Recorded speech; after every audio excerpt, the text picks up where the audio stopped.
أعوذ بالله السميع العليم من الشيطان الرجيم. بسم الله الرحمن الرحيم. السلام عليكم ورحمة الله وبركاته. الحمد لله الذي أرسل رسوله بالهدى ودين الحق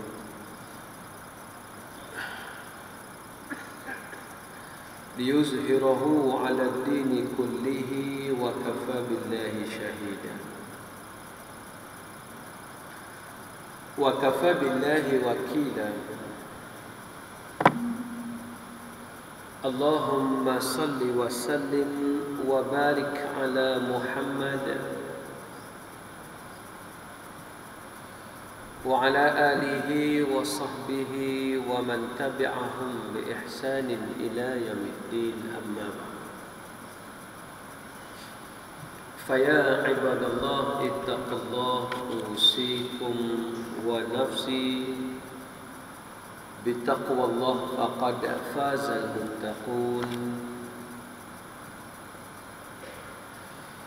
رب اشرح لي صدري ويسر لي أمري واحلل عقدة من لساني يفقه قولي. ربنا زدنا علما وارزقنا فهما. وقال الله تعالى في كتابه العزيز: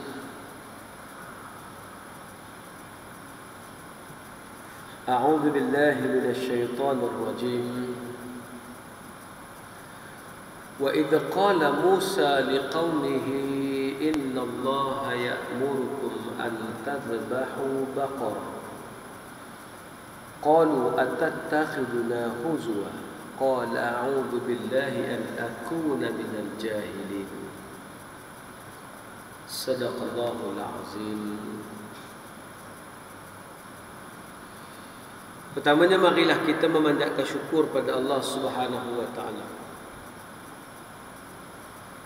Insya-Allah masa zuhur sangat cepat dan insya-Allah kita ada lebih kurang 15 minit.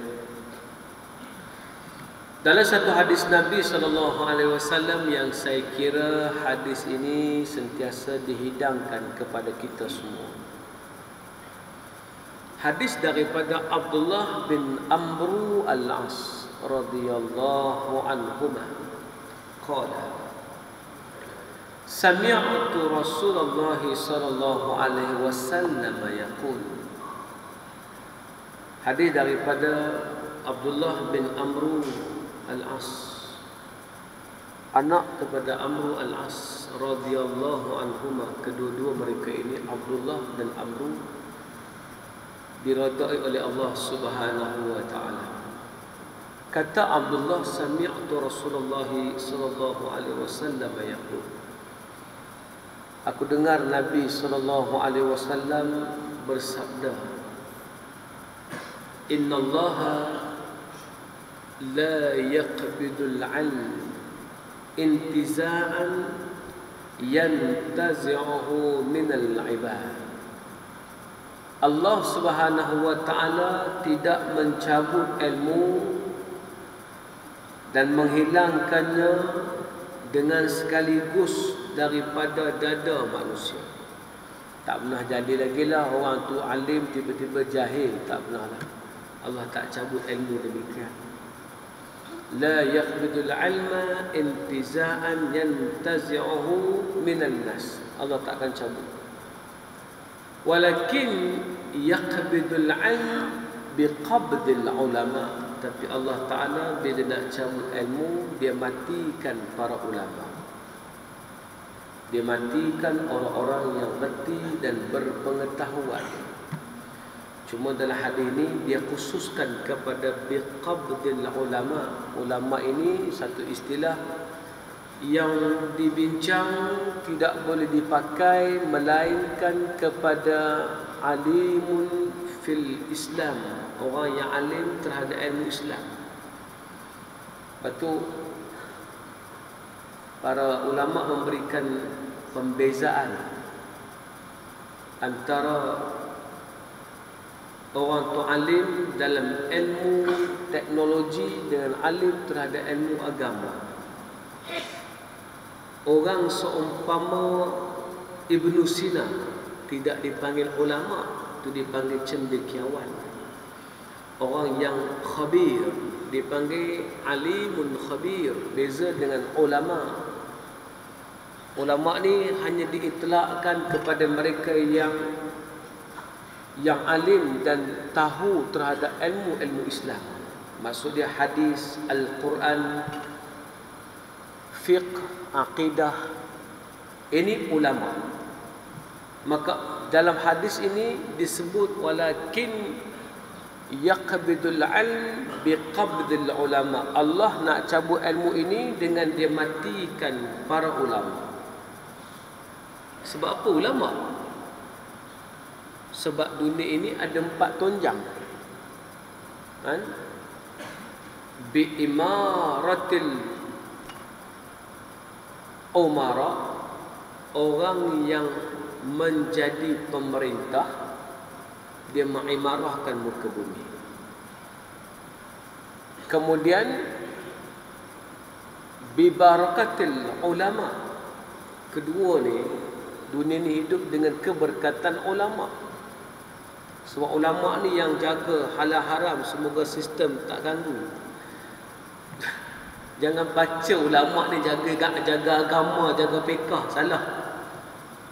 Ulama ni jaga ekosistem dunia ni supaya tak rosak, supaya ekosistem duduk di sini. Betul manusia di sini, betul lah perjalanan ekosistem. Orang duk baca ulama ni jaga fiqh, jaga ayat kencing, jaga ayat semayang. Bukan. Ulama ni jaga ekosistem. Dia tengok mana tak betul, dia perbetulkan. Mana yang tidak stabil, dia stabilkan. Mana yang unbalance, dia balancekan. Itu aja ulama. Kita duk ingat ulama ni keluar fatwa sebab ayat kencing kena baju. Tu tak payah ulama, ustaz boleh tu. Kan? Bagi betul kepahaman ulama ni.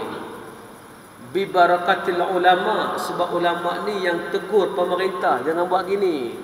Syarat pemerintah pula dengarlah bila ulama cakap, dia cakap melalui panduan yang paling besar, namanya Al-Quran dan hadis. Quran dengan hadis ni kalau orang faham,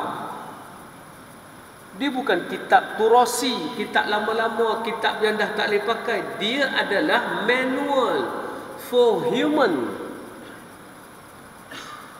Saya bila buka Quran baca balik, bila kita connect dengan dunia, kita nampak dia besarnya Allah Ta'ala sebut. Tapi orang tak kaji, tak nampak. Nampak rupanya hutang ni Tuhan letak ayat dia. Cuba tuan-tuan cari berkenaan dengan apa. Satu persatu Quran dah sebut. Sebab tu tugas ulama bukan buat hukuman, stabilizekan keadaan dunia melalui ada peraturan, ada undang-undang, ada benda yang harus ikut, ada benda yang sunat diikut. Nampak? Itu bi barakatil ulama. Jangan salah faham pasal fungsi ulama ni. Lepas tu anak-anak tuan-tuan hak cerdik, hantar ngaji agama supaya jadi ulama. Kita lompang dalam beberapa industri. Anak-anak kita cerdik biasa hantar pergi jadi doktor, betul tak tuan-tuan? Doktor lah, doktor ramai hampir rejam tak ada dah tuan-tuan. Punya longgok pergi jadi doktor. Lepas tu hak cerdik boleh buat kira-kira kaji kemas, hak boleh tahu fakta. Kena lagi ada 2-3 bidang. Yang antaranya menjadi asatizah wal ulama. Jadi orang-orang yang belajar agama, orang belajar agama kena grade A tuan-tuan. Pasal agama tu nak cool dia, kena orang yang grade A. Ni hantar sekolah agama, hak dia ni tak boleh pakai dah. Saya ni start hantar sekolah agama kat depa, tempat ni tak boleh pi ya. Sekolah tu boleh terima dia apa? Tu jahanam. Agama mesti grade A. Budak hafiz bukan yang tak boleh pakai dah buat hantar jadi tahfiz. Grade A, anak tuan-tuan periksa 5A, 7A. Bagi dia muat dia berjawab soalan tu kemas, dia boleh beat dalam kelas. Hantar dia mengaji agama. Tambah kalau yang ada bijaksana, ada wisdom, ada hikmah, waktu lagi kena ngaji agama. Kan?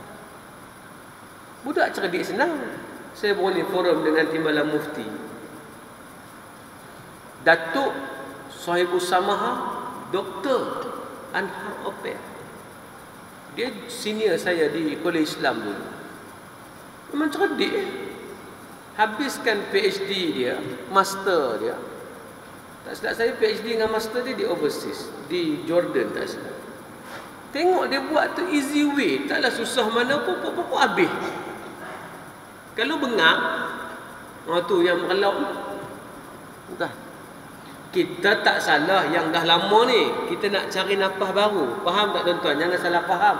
Jangan duk kata ustaz tu duk kata kat hampa bodoh mengaji agama. Tak, jangan salah faham. Kita bukan kata pada orang yang sudah berlalu. Kita perbaiki apa yang akan datang. Satu lagi bidang yang orang kita tak involve, yang sampai hari ni kita rosak, adalah dalam bab perundangan, tuan-tuan. Tolong anak tuan-tuan kena suruh jadi lawyer supaya terlibat dalam kehakiman, tuan-tuan. Kan kita ada 3 benda besar, tuan-tuan, dalam Malaysia ni. Pertama eksekutif, kedua legislatif, yang ketiga itu adalah yang judikatif, tuan-tuan, ataupun yang buat undang-undang. Yang buat undang-undang adalah parlimen, yang melaksanakan undang-undang adalah eksekutif, yang melaksanakan hukuman untuk memerintah undang-undang itu adalah hakim. Maka ni yang jaga undang-undang. Saya mengaji balik tuan-tuan pasal perundangan. Oh, nampak lompang dia. Malaysia ni, nama saja Islam adalah agama persekutuan. Perkara 3/1A, Islam sebagai agama persekutuan. Siapa duk baca Islam agama rasmi tak betul? Salah tu. Kenapa jadi tak betul? Sebab bila sebut Islam agama rasmi, dia bukan kata undang-undang. Bila sebut Islam agama rasmi, dia hanya guna untuk baca doa bila kapal terbang baru beli. Islam bukan peranan lihat tu. Bila Hakim Abdul Hamid daripada Pakistan dijemput tahun 48 untuk menyertai Lord Red bersama dengan Suruhanjaya Red yang lain untuk gubal undang-undang Malaysia. Hakim Abdul Hamid ni dia ambil nafas daripada undang-undang Pakistan. Dia orang Pakistan, tuan-tuan. Hakim Abdul Hamid ni bukan mejuai kapek di Malaysia lalu dia lantik jadi Suruhanjaya Red punya orang. Dia memang diimbah daripada Pakistan. Dia yang masukkan Islam sebagai agama persekutuan. Islam sebagai agama persekutuan. Dia yang masukkan. Bila dia masukkan, tugas kita, anak-anak kita, orang lepas ni memperkukuhkan supaya Malaysia menjadi negara Islam. Siapa yang boleh tafsir Islam sebagai agama persekutuan? Siapa? Penggubal undang-undang yang terlibat dengan perundangan, hakim, dan mereka-mereka yang menjadi peguam. Itu peguam, tak ada. Tuan-tuan, ini maksud dia, kita hadapi krisis ini. Ulama pun tak ada, hakim yang beriman makin meninggal. Dulu ada pakar undang-undang yang hebat, Profesor Tan Sri Ahmad Ibrahim.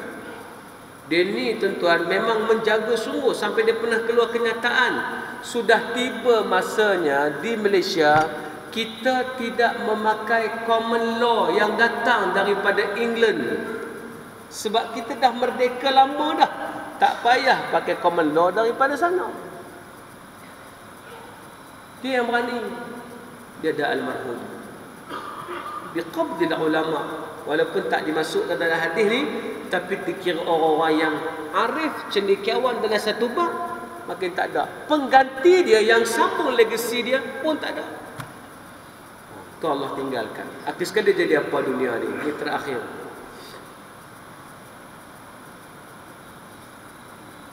Akhir sekali Nabi kata, hatta idza lam yabqa atau lam yubqi aliman ittakhadha an-nasu ru'usan juhala. Bila dah tak ada orang-orang yang soleh, alim, yang reti pasal bab tu, lantik siapa-siapa saja, Lantik siapa-siapa saja tu problem termasuk dalam bab agama. Habis tuan-tuan. Bila lantik siapa-siapa saja ru'usan juhalan, menjadi pemimpin tapi jahil. Tuan-tuan, jahil pribadi beza dengan jahil jadi pemimpin. Risiko dia lain.